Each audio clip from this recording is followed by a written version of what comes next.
Olá, Emilson. Boa tarde, tudo bem? Seguinte, eu vou mostrar aqui para você algo importante, que é o retorno do bombeiro que eu tive da última documentação que eu enviei para eles. Muito bem. Deixa eu preparar aqui para você, só para você ter uma ideia. Eu mandei para eles esse projeto aqui, tá? Esse projeto, onde tem tudo aquilo que eles pediram, representar em azul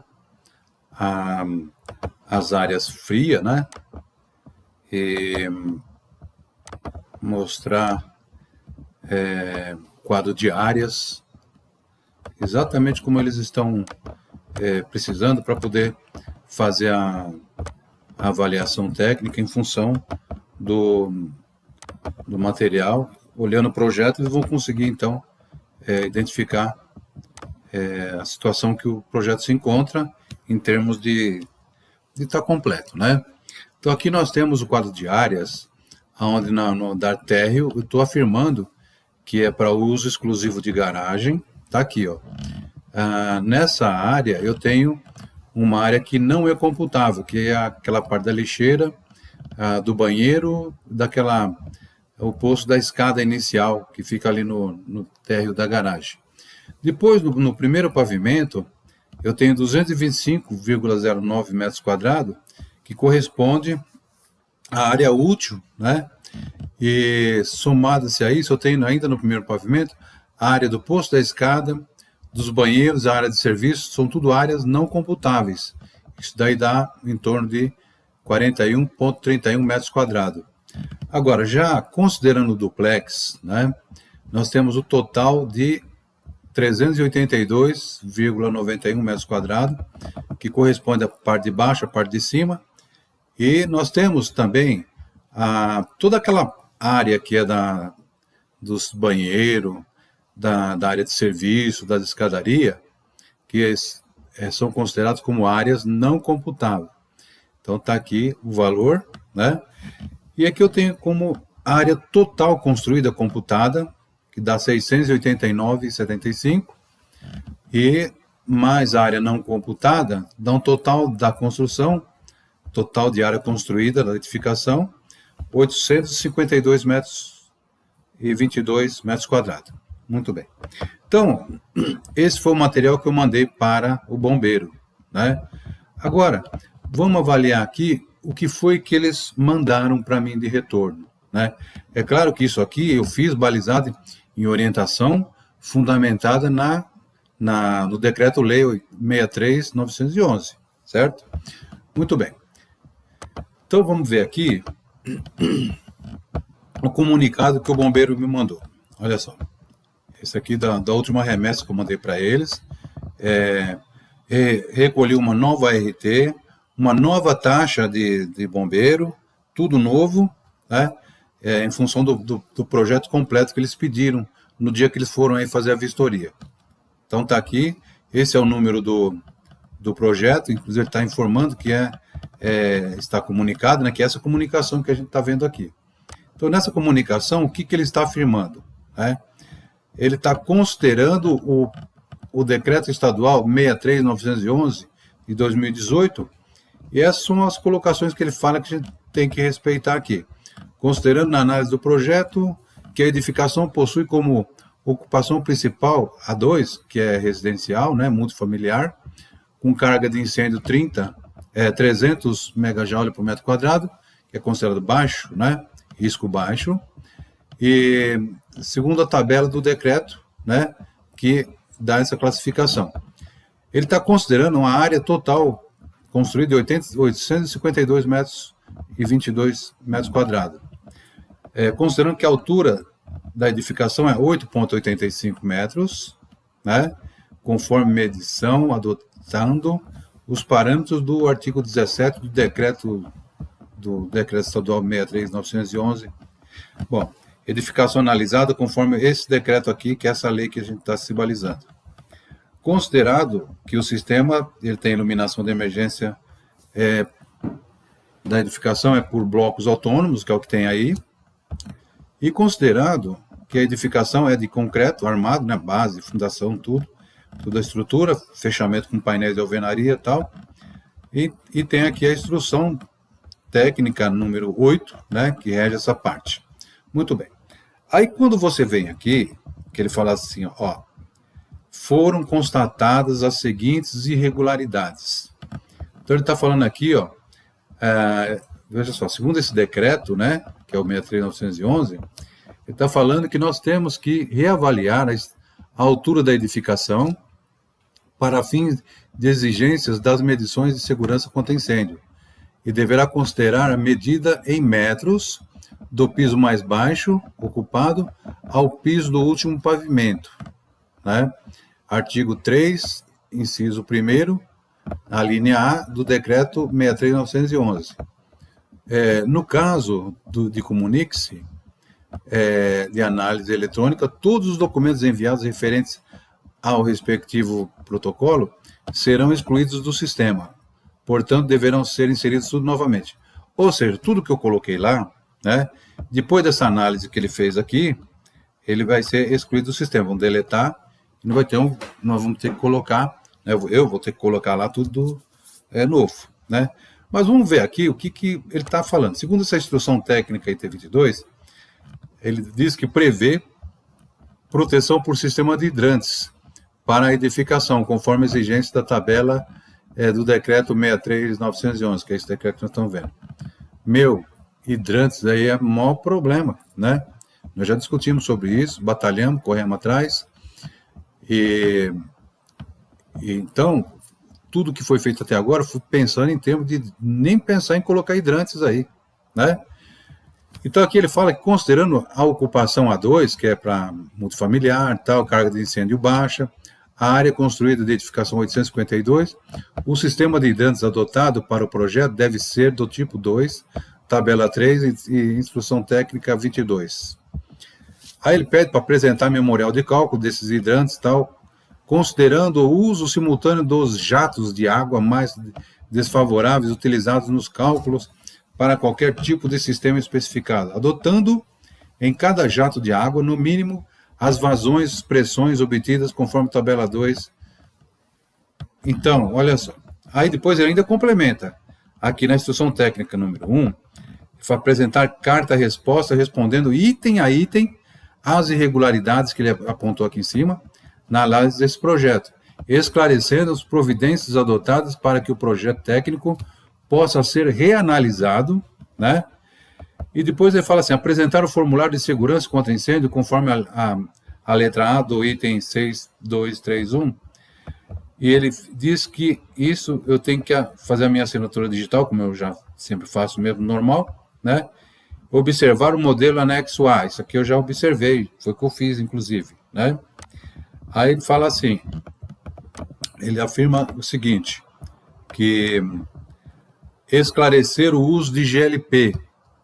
Nós temos aí a entrada de gás aí na entrada, tudo separado, cada apartamento com o seu gás, entrada de GLP. Não existe o uso de bujão de gás lá dentro da edificação. Então ele quer que a gente esclarece sobre isso, né? Uns itens que ele está pedindo para esclarecer, né? Indicar a localização, a capacidade dos cilindros, bem como a capacidade total da central de GLP, né? Isso eu não coloquei, eu tenho que mencionar isso numa carta, né? Ele quer todo esse esclarecimento. Aí, considerando que a caixa da escada e a área de serviço não se enquadram no rol das áreas frias não computáveis, ele está afirmando que não se enquadram, né? Eu afirmei que elas se enquadram, ele está falando aqui que não se enquadram, né? Então, por isso que ele considerou como sendo a área total de 852 metros quadrados. Então, é uma coisa a ser discutida, que eu tenho que analisar melhor, esclarecimento com eles lá, se faz necessário, para poder deixar muito bem claro o que é que a gente está fazendo, né? Porque, a princípio, eles me pediram uma coisa, em função disso eu passei para vocês, e vocês entenderam, ficaram até satisfeitos com o que se desenrolou, e agora eles vêm colocando que tem que colocar hidrante, esse monte de coisa aqui, complicando tudo. Então, e aí ele fala assim ainda, ó, né?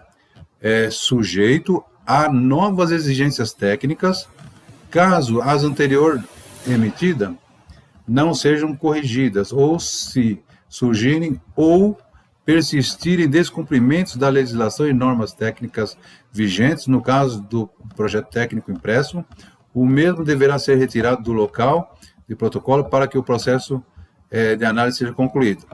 E aí diz ainda aqui assim, ó, no caso de comuniques, análise eletrônica, todos os documentos enviados serão excluídos do sistema.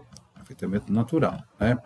Mas olha só, sujeito a novas exigências, caso as anteriores não sejam cumpridas. Então, mediante tudo isso que foi colocado aqui, então nós vamos ter que colocar um documento chamado FAT, que eu já vou providenciar isso daí. O que esse FAT faz? Ele faz exatamente esclarecimento e o enquadramento da construção, né, numa situação favorável. O que eu falo situação favorável? Veja aqui, por exemplo, olha só. Na FAT tem que esclarecer o cumprimento da lei, né? A legislação, o que ela fala? Ela fala assim, ó, para fins de regulamento, são adotadas as seguintes definições. A altura da edificação.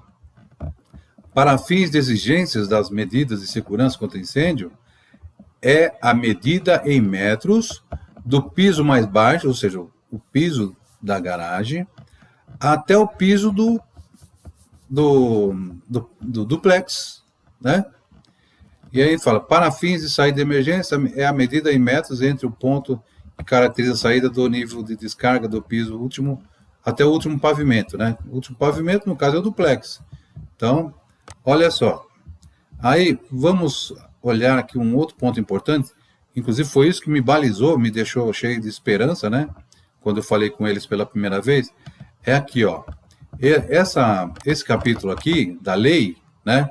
63.911, ele se refere exatamente às questões de altura das edificações, né? Aqui ele fala, para fins de aplicação desse regulamento, na medição de altura da edificação, não serão considerados, né? Ou seja, não serão considerados para medição da altura, né? Os subsolos destinados a estacionamentos de veículos. Bom, não é o caso, então o estacionamento de veículos fica na linha do piso, então eu não posso desconsiderar isso daí. Então eu tenho que considerar a altura da garagem. Ok. Caso tiver mezanino, cuja área não ultrapasse 1/3 da área do pavimento onde se situa. Ou seja, você tem um pavimento, né? E lá dentro tem um mezanino. Esse mezanino, se ele não tiver 1/3 maior do que essa área, então não pode ser considerado como pavimento e, portanto, não conta na altura. Aí depois, vindo mais abaixo aqui, olha só, vai vendo, né? Aí ele fala assim, o pavimento superior da unidade duplex do último piso de edificação de uso residencial multifamiliar, né? Então, olha aqui, ó, o pavimento superior da unidade duplex do último piso de edificação de uso residencial. Quem é o pavimento superior da unidade duplex? É o piso da parte de cima. Não pode considerar como sendo altura, tá? Tá aqui na lei, não sou eu que estou inventando. O oficial que me mostrou isso daqui, por isso que eu fiquei muito confiante na época, e agora eu tenho que deixar bem claro isso, mostrar para eles, através de uma FAT, que isso aqui é que eu tô me balizando, né? Aí, olha só, ele afirma ainda, para a implementação das medidas de segurança contra incêndio, né, a altura a ser considerada é definida na linha A do inciso 1 do artigo 3º, combinado com o artigo 16, ambos desse regulamento, né? Aonde é que está isso? Vamos lá no artigo 3º, para a gente analisar melhor essa situação, né? Vamos pegar aqui, ó o artigo 3º aqui, ó. Artigo 3º. Para fins de exigências das medidas de segurança contra incêndio, é a medida em metros do piso mais baixo, ou seja, o piso da garagem, ao piso do último pavimento. Quem é o último pavimento? É o duplex. Então, o último pavimento, né? E essa altura, do piso da garagem até o piso do duplex lá em cima, né? Porque o piso superior não pode contar, tá na norma, tá bem claro isso, né? Então, o que acontece? Se você pegar e olhar aqui, ó, vamos olhar o projeto agora, né? No projeto, Olha só o que nós temos aqui, ó. Olha só. Vai vendo. Deixa eu minimizar aqui um pouquinho. Aí você vai entender onde eu quero chegar, né? Olha só. Nós temos aqui, aqui é o piso da garagem, tem um nível mais 0,10. Aqui é o piso do primeiro pavimento, né? E aqui é o piso do segundo pavimento, né? Ou o piso do duplex. Esse piso aqui não posso considerar, que é por orientação da própria legislação. Então, eu estou dentro da enquadramento, né? Essa altura máxima de 6 metros, né? E aí eu posso aplicar normalmente. Então, eu vou ter que fazer o seguinte, eu vou ter que preencher um documento chamado FAT, né? Que é Folha de Atendimento Técnico, e nessa folha, eu vou detalhar isso que eu estou conversando com você, né? Estou te explicando que é isso que eu vou colocar lá para mostrar o que a lei tá me dando o direito de ter, né? E o que o oficial que analisou o projeto fez, né? Então, aí eles vão juntar isso, né? Esses dois, o que eu vou apresentar, mais o que o oficial lá chegou à conclusão, e vão numa segunda instância de análise de projeto para poder definir o que é que vai ser feito, né? E aí, então, a gente vai poder estar numa situação favorável para não precisar de colocar hidrante nessa coisa aí, porque se tiver que colocar hidrante, vai dar um trabalho desgraçado. Então, você pediu para mim te mandar a lista do material elétrico para colocar os DPS, tudo certinho, fazer a ligação da instalação da força lá em cima, no último pavimento. Se fizer isso, né, e de repente essa junta maior aí, que o pessoal vão se reunir lá, eles chegam e falam, não tem jeito, vai ter que colocar hidrante. Se colocar hidrante, vai ter motores, um monte de coisa que vai ter que ligar aí, e nesse caso, né, aí o que vai acontecer? A gente vai alterar o circuito elétrico do condomínio, né? Então, aí aqueles equipamentos de proteção da entrada, eles vão mudar a bitola deles. Então, vai ter um revertério. Então, para a gente fazer essa mudança agora, né?